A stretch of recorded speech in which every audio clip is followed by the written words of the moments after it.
Welcome to Orchid Gardening Days at Montego Bay. See the beautiful blooms in my garden.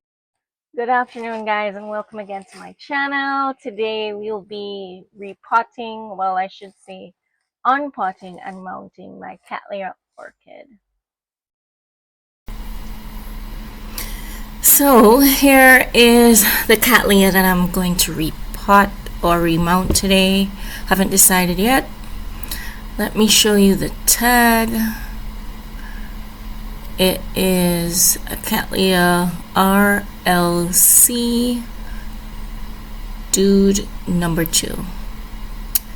So we remove the tag and then we inspect the orchid.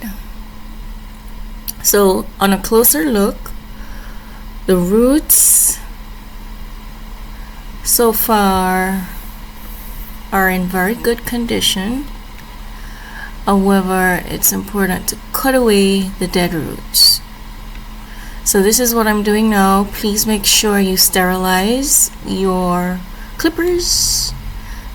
You can use a bleach solution. I've removed some of the media, which I had potted it in coal.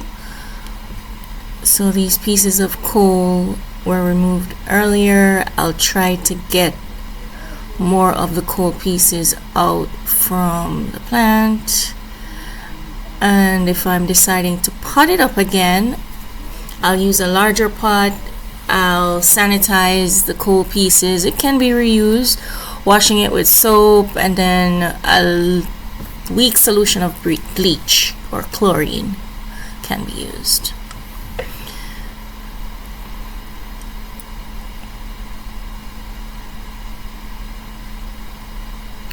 So I always reuse my coal because this doesn't decay very easily and it's easy to sanitize and clean. So let's clean the table away with all these dead roots, and I'll continue to show you how I care for my Cattleya orchid. Alright, that's good enough. So as we can see here, a lot of the roots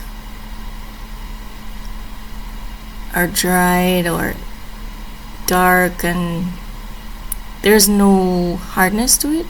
So the dark mushy roots or the roots that are papery with no melanin. Melanin is the scientific word for the structure of the root. So if you were to cut a healthy root across, you will see the inside, which is called the melanin. So we're gonna cut away as much as possible the dead roots to ensure there's no rot that will spread and damage our orchid.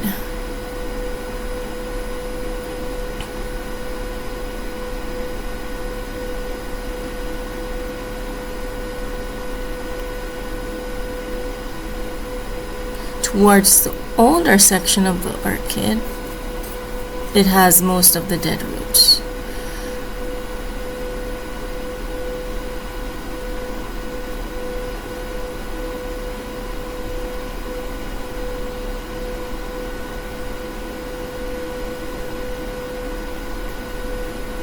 So on a closer look, you can see those dark brown roots there. I'm trying to gently cut out because the healthy roots are very close. So sometimes I may use my fingers and just feel around in case I cut away good roots. I'll use my fingers.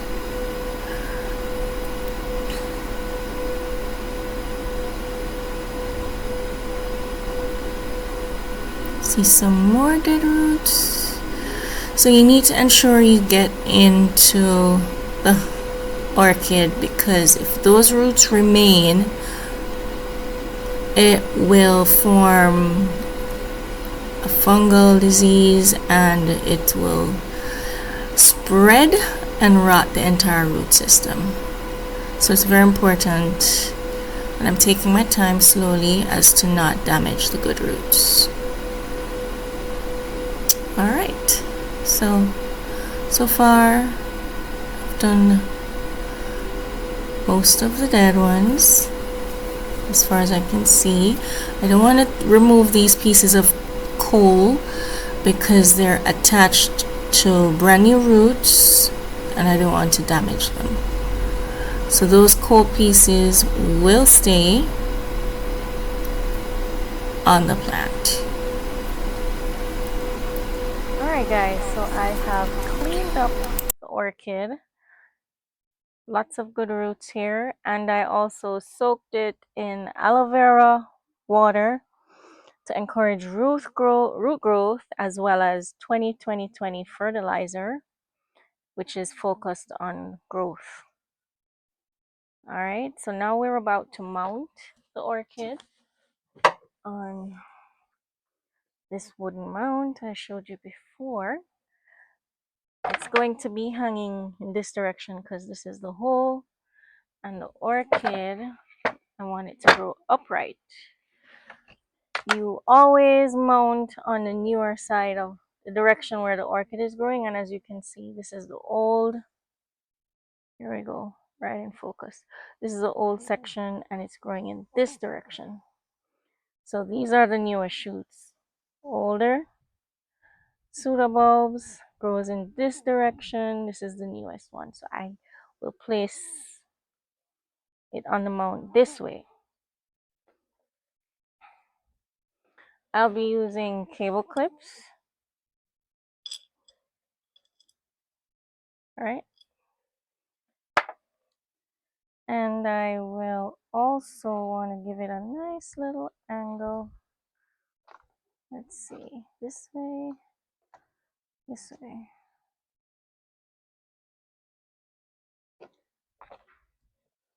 You see, because it's circular, I'm trying to figure out, is it clockwise? Is it anti-clockwise?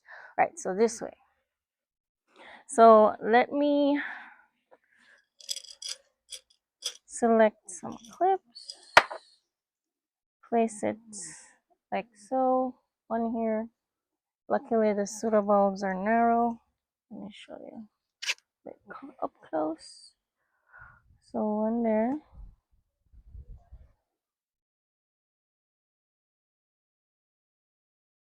And then another over here on that pseudobulb. So I will be using a hammer, this one, and then I have some wire to hook through the hole. Let me do that and I'll be right back, show you the end result. So here we have, guys, the finished product. Tie straps, or cable straps, sorry. I nailed two here, one here to hold down the sequoia, and another here to keep a bit of humidity with the roots, because you know it's coming from a pot, so it needs to adjust. So it will be hanging like this. All right, I hope it loves its home, and thanks for watching, guys. I'll show you a picture of it when I place it where it's gonna live, and I put the wire through here. So I'll send a short pic soon.